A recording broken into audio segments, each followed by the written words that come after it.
Les baleines, quand elles meurent, elles sont cool. Laissez-moi expliquer un petit peu plus quand même comment j'ai à cette conclusion. Voilà. D'ailleurs, je sais pas si ça le fait comme ça. Je sais pas. D'habitude, je suis assis sur sur la chaise en face, mais je sais pas. Là, je me sentais pas trop d'être assise. Donc ouais, je fais juste parler un peu. Je sais pas. Les baleines quand elles meurent, elles sont cool. Vous savez pourquoi? Parce que les baleines, c'est comme une sorte de d'énorme divinité de l'océan. Vous voyez? Oui, parce que vous, quand on dans l'imaginaire commun, quand on vous dit maître de l'océan, on pense, je sais pas, à un requin, un truc comme ça. Le machin, c'est chill un requin. C'est chill un requin. Un requin, pour vous dire, c'est une sorte de machin qui fait quoi? 7 mètres grand max. Le machin est quasiment, il attaque personne. Il fait son truc. Un requin, c'est, en vrai, un requin, c'est chill. Un requin, ça, ok, vous allez dire, oui, mais quand même, ça attaque à vue, ça peut, ça se situe avec le sang, c'est quand même ultra carnassier. Non, non, un requin, ça se situe bien avec du sang. Ça peut détecter du sang, mais genre à des kilomètres, une goutte de sang. Mais seulement pour les poissons. Un requin, c'est chill. Une baleine, ça passe, une baleine, ça passe le plus clair de son temps à zigouiller des milliers des milliers de plancton et de krill juste en ouvrant la bouche. Et en fait, ça a une influence énorme en fait sur la biodiversité une baleine. Et ce qui fait qu'en fait, même quand elles meurent, leur corps va se déposer tout au fond des abysses. Et là, il va se décomposer et se faire dévorer lentement par tout plein d'autres, par plein de bestioles. Genre, par exemple, faire des petits trucs des abysses, genre des petits parasites et tout. Et au final, ça va finir, le final, les corps et tout des bestioles qui. Et au final, en fait, le corps de la baleine, le cadavre de la baleine va devenir tout un écosystème. Tout un écosystème différent, une poche de vie tout au fond d'un monde mort. Voilà. Je trouvais ça intéressant à raconter. Voilà. Maintenant que vous en savez plus sur la mort des baleines.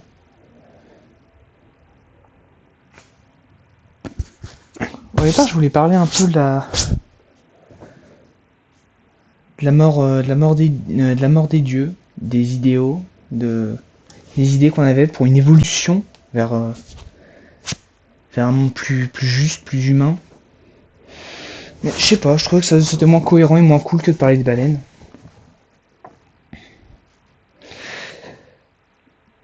Hmm. Vous savez que je prévois pas vraiment grand chose quand que je prévois absolument pas. Vous savez que je prévois absolument pas de ce que je vais dire en fait à l'avance. Je fais ça un peu au feeling. Euh, je marche un peu. Le truc c'est qu'en ce moment, c'est un peu ça en fait ma vie. C'est j'ai absolument aucune vision de mon avenir, du futur. J'ai pas de, j'ai pas de grand plan des choses où je me dis ouais ça va être génial après. Ouais, non c'est pas, j'ai pas ce genre de plan. J'ai juste, ouais, je sais même pas. J'ai du mal à prévoir des trucs pour le lendemain. Genre des fois ça me donne mal à la tête. C'est, c'est- Ouais, je me plais pas dans ma formation, ça me casse les couilles, j'ai pas en- je dois en choisir d'autres. Je sais même, j'ai absolument aucun contrôle là-dessus en fait. C'est un peu ennuyeux. Juste j'ai aucune vision long terme. C'est un peu casse-couille. J'en ai parlé à une pote qui avait le même problème quand je l'ai connue au lycée. Et elle m'a dit, mais t'inquiète, ça s'améliore après, tout va bien se passer. J'ai eu ça aussi. Je sais pas quoi en penser en fait. Non, sinon j'ai rejoint un serveur Minecraft en ce moment. C'est cool.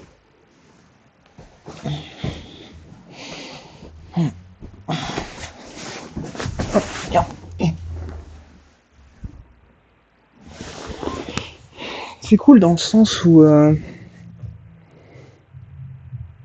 je sais pas, c'est cool parce que ça me permet de reprendre un peu goût au jeu. J'avoue que pardon, le jeu Minecraft, je l'aime beaucoup. Je l'aime beaucoup, il a vraiment une esthétique particulière, mais alors toute seule, j'arrive jamais à y jouer. Chaque fois, ça me fait chier au bout de 2 minutes. J'arrive pas à me faire de gros projets dans ma tête. À me dire, ouais, je vais faire ça, ça va être trop bien. Je vais faire ce build, il va être génial. Je vais me dire, waouh. Non, c'est juste en multijoueur, c'est à chaque fois, je fais, bref. En solo, je vais faire, ouais, et si je creusais un gros trou, ouais, oh la flemme, vas-y, je vais faire autre chose. Et ouais, finalement, j'arrête de jouer. Et paradoxalement, Zelda Breath of the Wild, qui est inspiré de Minecraft d'ailleurs, dans beaucoup d'idées de gameplay et tout, j'ai vraiment kiffé ce jeu. Là j'y joué pendant des heures, des heures. Il m'est arrivé une fois d'y jouer toute la journée. J'étais seul chez mes parents, c'est pour la Switch. J'ai joué toute la journée. C'était génial. Et genre, jusqu'à tard, hein. Genre, ouais, jusqu'à tard.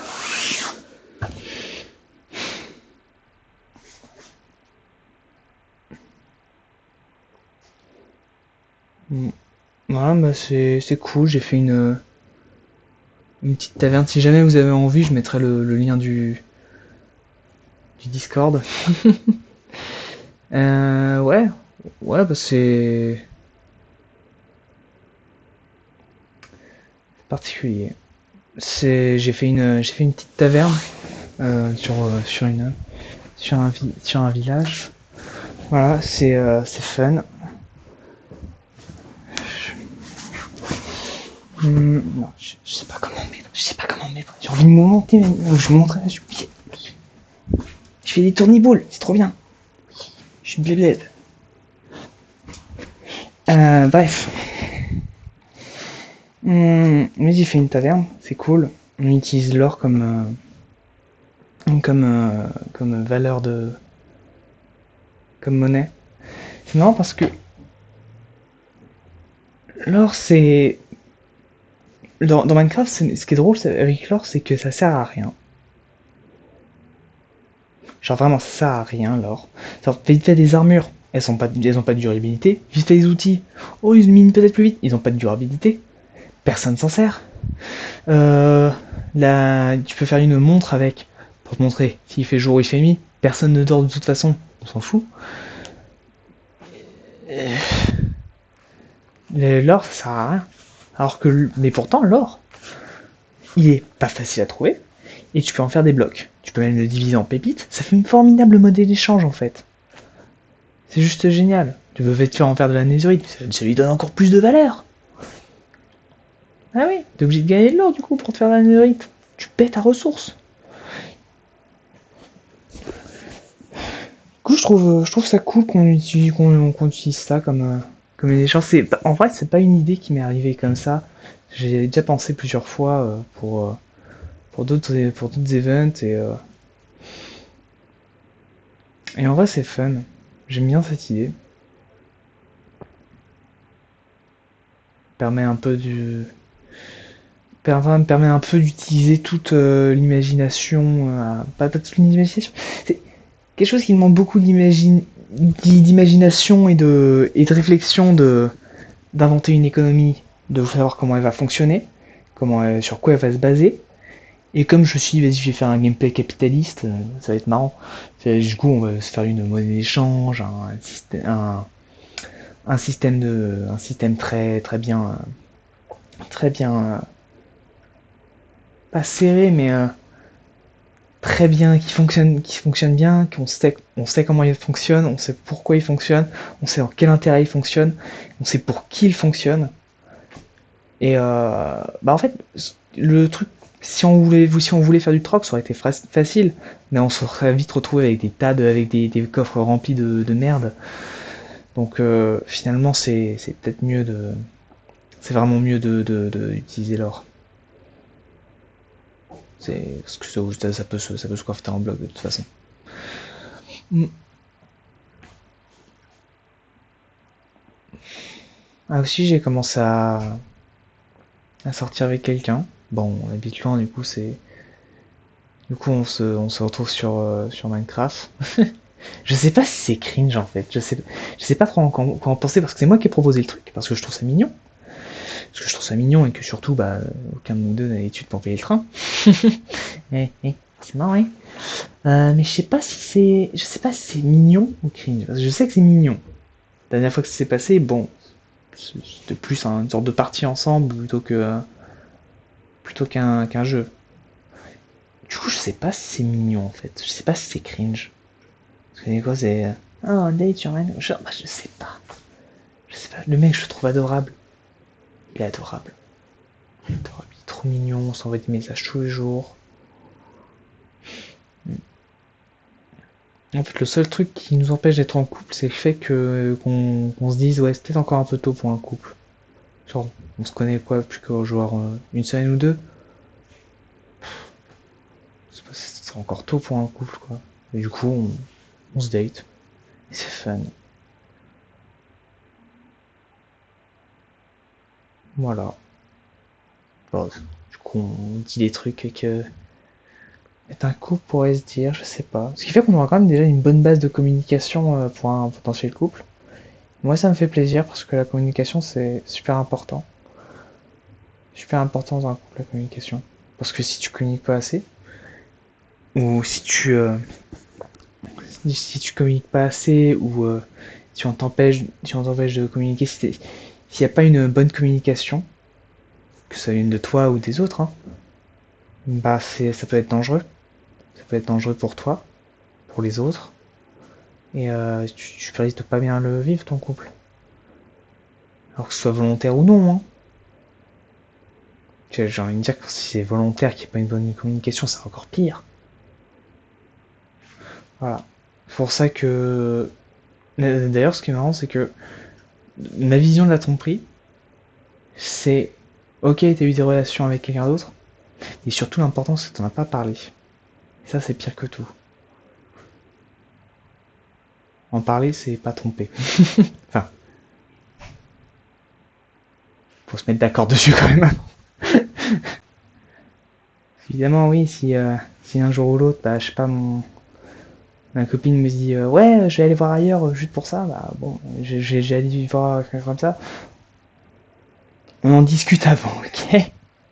Pour qu'on y réfléchisse. Voilà, parce que sinon, c'est un peu galère, quoi. Enfin, je sais pas, c'est mon avis après. C'est mon avis. Je sais qu'il y a des personnes qui sont beaucoup plus possessives que d'autres et qui vont pas du tout qui vont pas du tout avoir le même avis que moi. Qui vont se dire ouais, mais tu comprends pas, un couple c'est sacré, tu trompes pas comme ça à droite à gauche. Non, non, non. Moi je sais pas après. Mais moi, mon avis, c'est juste parlez-en avant. Moi, je sais que mes parents, ils ont un truc comme ça. S'ils ont jamais envie de voir d'aller voir ailleurs, ils se le disent avant. Et jusque-là, je crois pas qu'ils l'aient fait encore. Mais ils ont cette option. Et moi, je trouve que c'est très intelligent comme option. Parce que ça t'enferme pas dans une idée d'un couple monogame et absolument fermé. Où t'as plus d'autres expériences sexuelles que ton mari ou ta femme. C'est très fermé. Très fermé.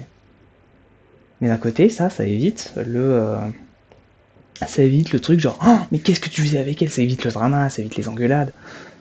Au moins, t'es d'accord avec, quoi. T'es d'accord avec que tu te dis, ouais, allez, je vais l'autoriser. Je sais pas. J'aime bien ce fonctionnement. En fait, je pars dans tous les sens. Au départ, on parlait des baleines. What the fuck?